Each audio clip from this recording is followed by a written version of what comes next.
You know what? I was wrong about this when it comes to winning your wife back. Look what I said. Also know that like she could say one thing in one moment and then Right. feelings shift literally the next day, and then something happens. You're like, well, I thought you said that, there's no physical touch, and she'd be like, well, and then she'll just say, well, I changed my mind, right? Like it happens. Right. It happens like that, which is why, as the man in your masculine paradigm, it's like your frame is like, I know, unreactive. It's that short, like we talked about. I never thought I'd call myself out in a video, but hey, that's growth. This has to be the biggest insight I've learned about communication in relationships in the past decade. Once you understand this, the whole way you view yourself and how to work through conflict will completely change. Long will be the days of not feeling understood, getting annoyed, frustrated, and hopeless. Just sitting there wondering what you could say to make her happy again with you. And instead, they will be replaced with an ability to work through conflict, build trust, and increase intimacy to a level you've never experienced before with her. So relax, strap in, because in today's video, I will show you how to be the type of man she respects, desires, and loves more than any other. Becoming this archetype is who she's been trying to get you to be for years. It'll open your eyes to the truth. So the first thing we're gonna do is teach you the 4 types of men that she rejects. And I guarantee you have been one or you still are. Okay, so this is the Apex matrix. Now, there are 2 axes. There is the vertical axis, which is your frame, or you could also say your ego. It's the conceptualization of yourself, who you think you are, which I have plenty of videos going more into depth about that if you want to check on the channel. But on the horizontal axis, we have the connection. Now, when I say connection, on the left side, those guys during conflict, those types of men, they go toward conflict. Okay, they want to resolve it. Whereas, and that's called enmeshment, by the way, if you want the technical term to go ahead and impress your wife or friends. On the other side, we have differentiation. So these guys, they want to avoid all connection because, well, we'll get into the because in a second. But in the center, in the integrated center, that is the apex male, which is why we call it the apex center, which after I go over these 4 guys, we will go into how to become the apex man, the most attractive guy who wins his wife back every single time. So for each of these, we're gonna go over the type of person they are, the positives of them, the emotions experienced, the negatives, how these men become this type, and some potential solutions. So now the guys on the top left are obviously high frame and high connection. So high frame, high connection, HFHC. Typically, these guys are engineers or entrepreneurs. Now, let's go over the positives, the emotions, the negatives, okay, the negatives, the how it came to be, and the solutions. So I'm gonna go ahead and do this. Now, someone who is confident in someone who has a high frame and someone who also has high connection, they tend to have a lot of confidence. That's one of the positives, right?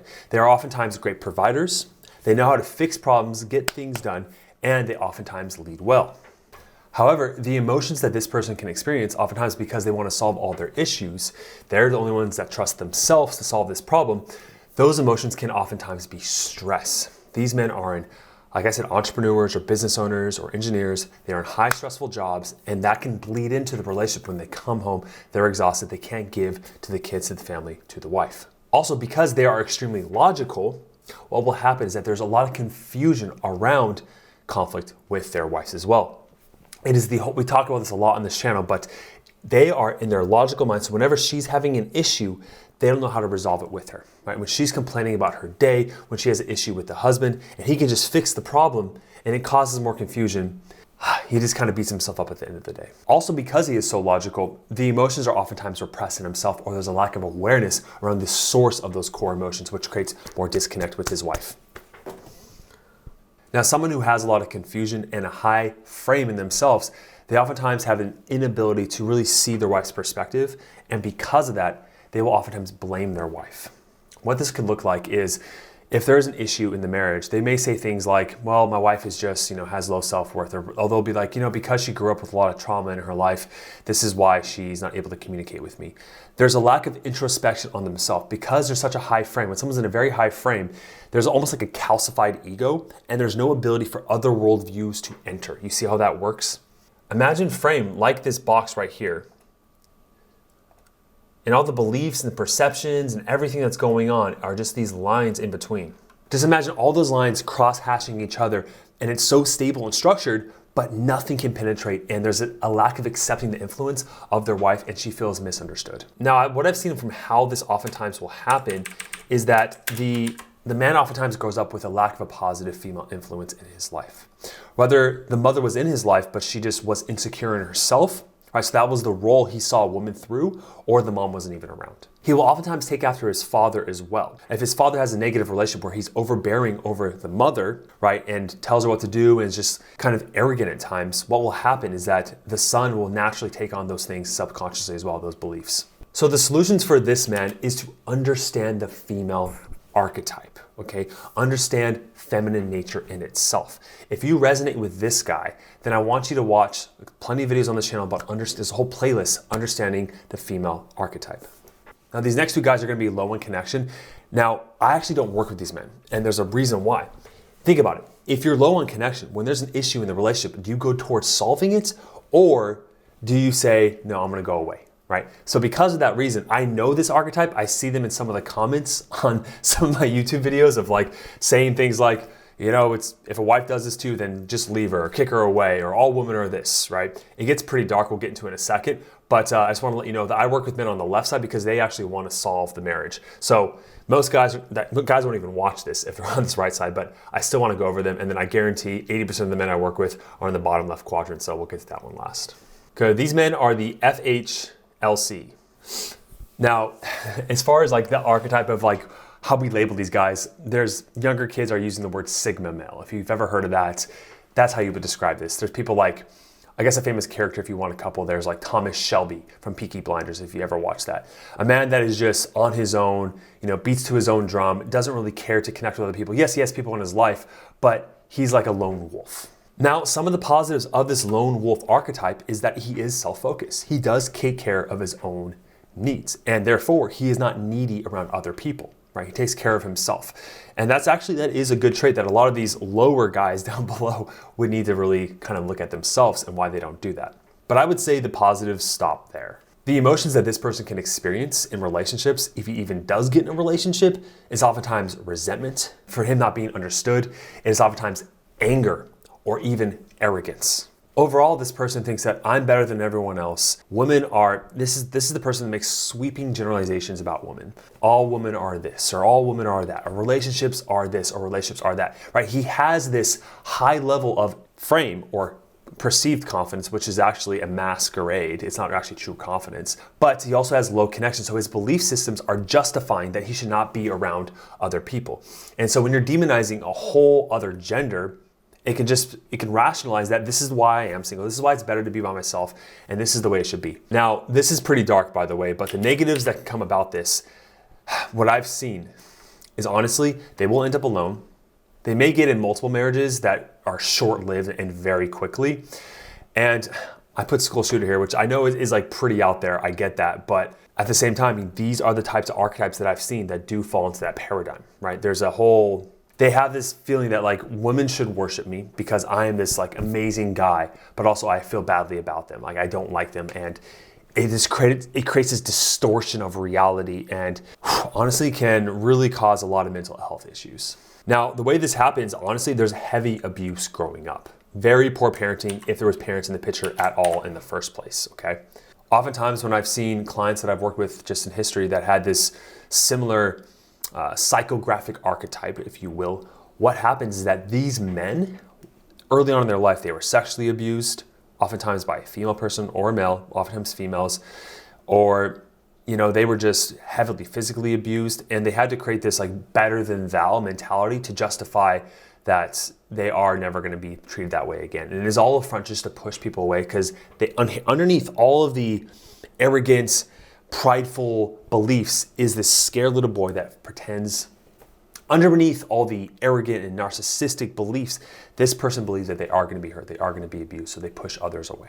I mean, the solutions around that, I mean, take a bunch of LSD, psychedelics, go take ayahuasca. I mean, those things actually could help in the right context. But in all seriousness, these people need some heavy challenging, right, around people that they actually respect, which is hard to come by because there's very few people they actually do respect because they don't let people get close enough where they can actually let respect enter.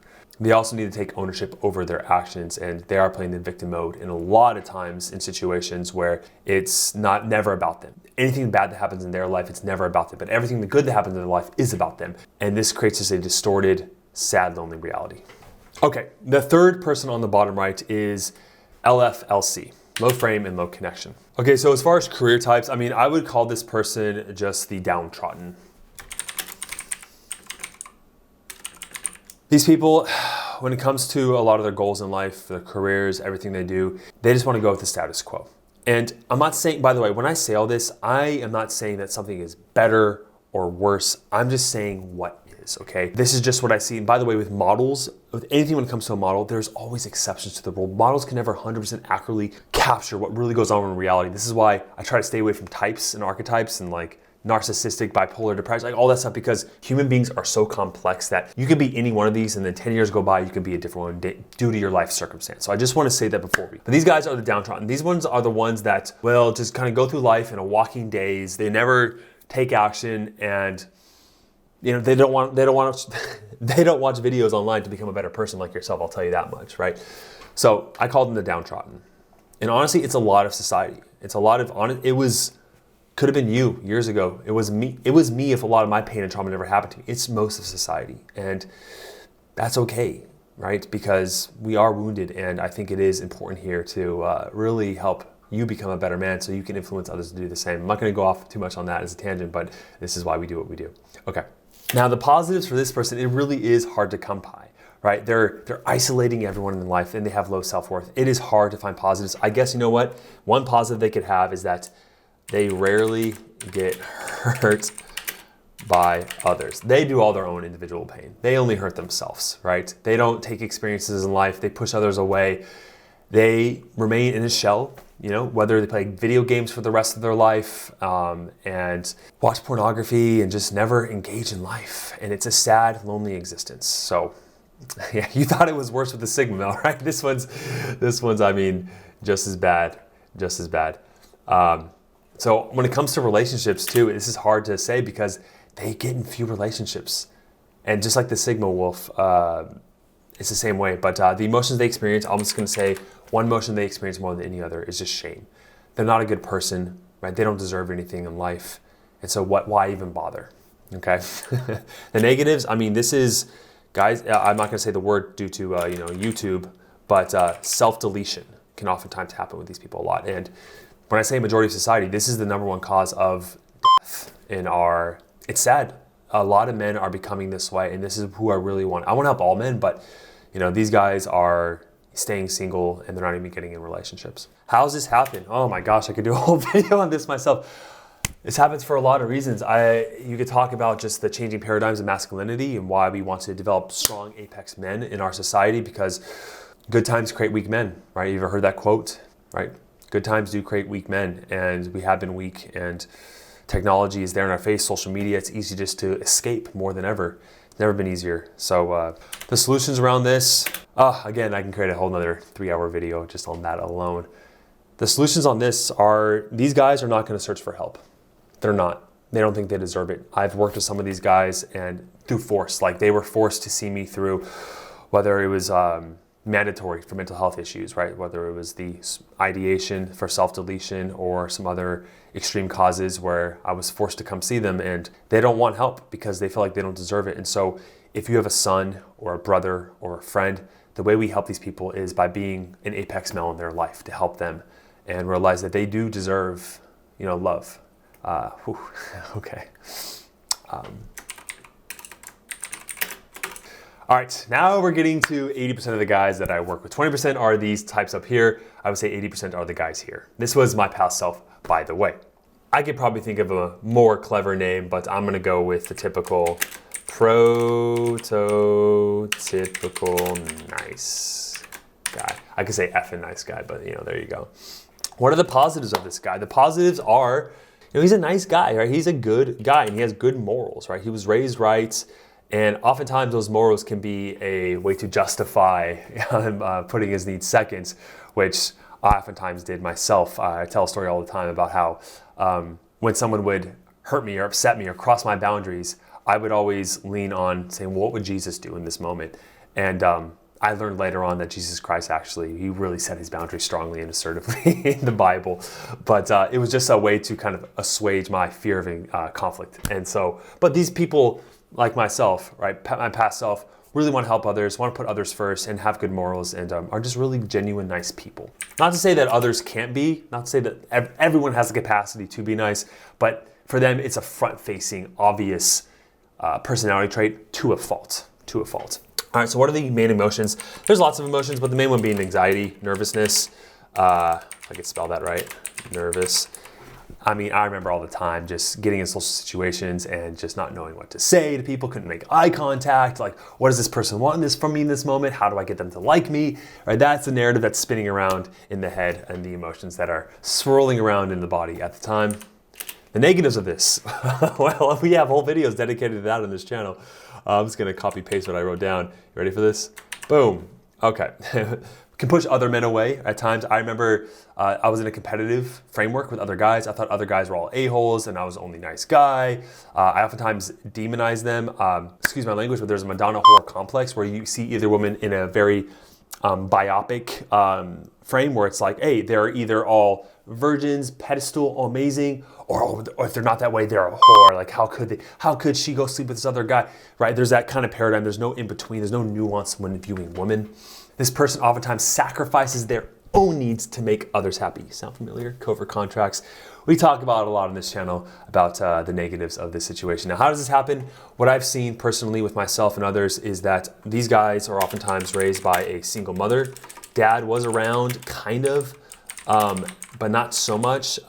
Or if dad was around a lot, he was oftentimes an arrogant a-hole, right? And aggressive and over-domineering, and that caused the person, myself included, to want to take the opposite approach of that.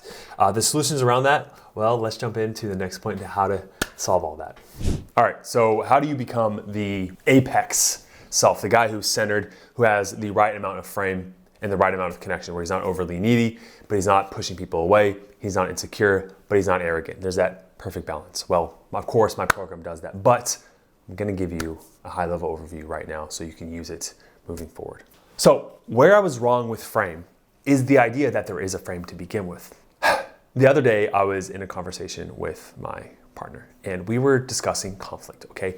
And the whole time I was thinking, right now it's me versus her, right? When you get in an argument with her, it's you versus her. That's where a frame is needed, right? Because then you're saying, well, this is my way and I need to impose my frame over you so I don't become weak and then you don't have your frame and you lose respect. What that's doing is that's putting you in competition with your wife, you see? Because there's a frame, the underlying impression or idea or paradigm that's going underneath all of that, behind all the words, underneath all the emotions, is it's me versus you. If you took that frame and just removed it for a second and there was no frame, there's no frame, you guys are able to collaborate together, right? Where it's you and her versus the issue. What happens when you do this? You take things less personal. You go in your head less to solve problems. You're more empathetic. You get less reactive to her. All of these things that I teach you, they auto-correct when you have the idea that there is no frame.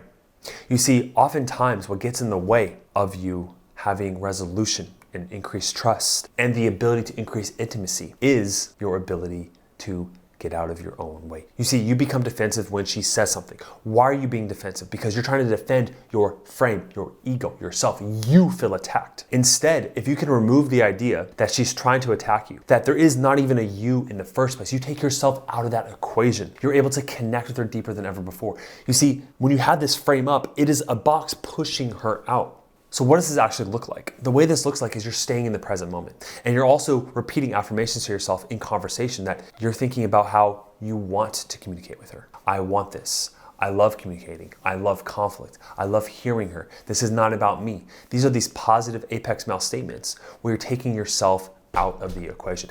I have to say, even if you have a low frame in the nice guy paradigm, still that person's conception of themselves still gets in the way. If you're trying to solve problems, getting in your head, you're getting out of the present moment, she feels that disconnect. And your ego is getting in the way. When you let go of that, when you immerse yourself into the present moment, where you're okay with her, with those negative emotions that she's experiencing, and you're not trying to fix them. She takes that as you fully accepting her, you see? And so I want you to start to remove the frame. It is not a power of wills. It's not a way of overcoming her way of seeing the world. It is allowing her to be her.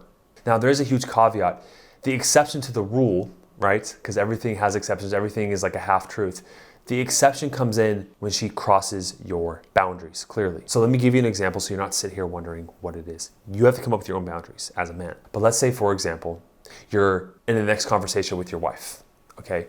And a boundary I personally have is that when we argue, there is no cursing. There's no language, right? And so if I'm being in the present moment, I'm collaborating with her, there's no frame, I'm understanding her, I'm connected, I'm open, I'm compassionate, and then she starts cursing at me. I will politely say, hey, when you speak to me, I want to listen to you. I want to connect with you. I want to hear you out. I want to work through this. But it's hard for me to do so because when you curse at me, I feel whatever emotion, annoyed, frustrated, right, disrespected. Once you establish that boundary, you go back into the moment with her. So whenever there are crossing of boundaries, like if she physically hits you, you can walk away, okay? Hopefully there's no physical abuse in your relationship or your marriage, but the main point is that you do establish your frame when the boundaries are crossed. But oftentimes when you're sitting there and you're in this place of like, I'm just trying to convince her to feel better, or I just need to solve her problem, or you're thinking about, if she wasn't narcissistic, or if her friends weren't influencing her, you're in this competitive frame, right? Where it's you versus her, and you're trying to get your point across, your perception, your reality imposed on her. And I know a lot of times if you just felt like if she truly understood you,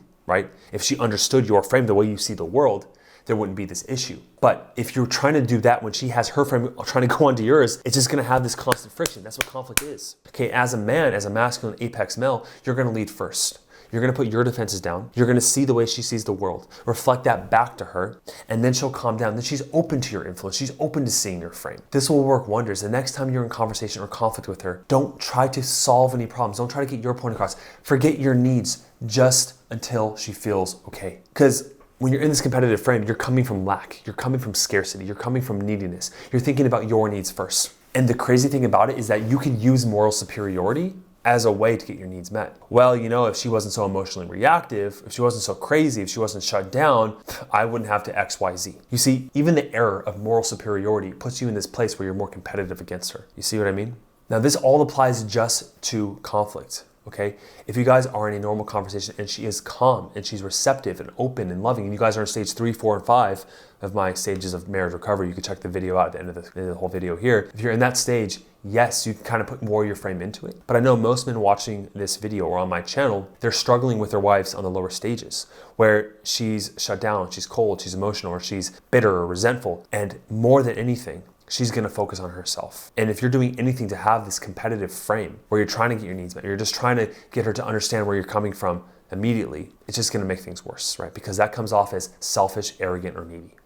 After doing this for so many years, it is so subtle in the way that it can either push relationships away or make them work. It comes down to these little moments of you choosing to open up, not get reactive, right? Or you choosing to say that one off sentence that you know is gonna push her buttons. Or you choosing to shut down, you choosing to not answer her call, you choosing to not truly hear her and listen to her, to put your needs first. And it is this slight edge effect that compounded over time, if you're doing all these little right changes in these moments of changing your old patterns, you will see that progression. It's a slow advance, but I'm telling you, if you don't make these changes that we discuss on this channel, in this video in particular, of letting go of that frame, and knowing how to establish boundaries the correct way, then you're gonna be on the same path, right? And I don't want that to happen to you. I don't want that to happen to you. So if you need support around this, you wanna hear from someone who's an expert, who's heard hundreds and hundreds and hundreds of calls of different situations that will definitely reflect yours and give you answers of what to do next, you can set up the call down below, okay? But for that call, before you go and fill out the application, it's an easy application, I wanna make sure, yes, this call is free, but what it does cost is your commitment and you taking full responsibility for your actions. If you are fully committed to saving your marriage, not blaming her, putting your frame down for a second, right? And you're fully invested, ready to do something different, to fight for her, then you can set up a call down below, okay? And if we think you're a good fit for our program, we will offer you one of our offers for the program. And yeah, thanks for watching. I'll see you in the next video.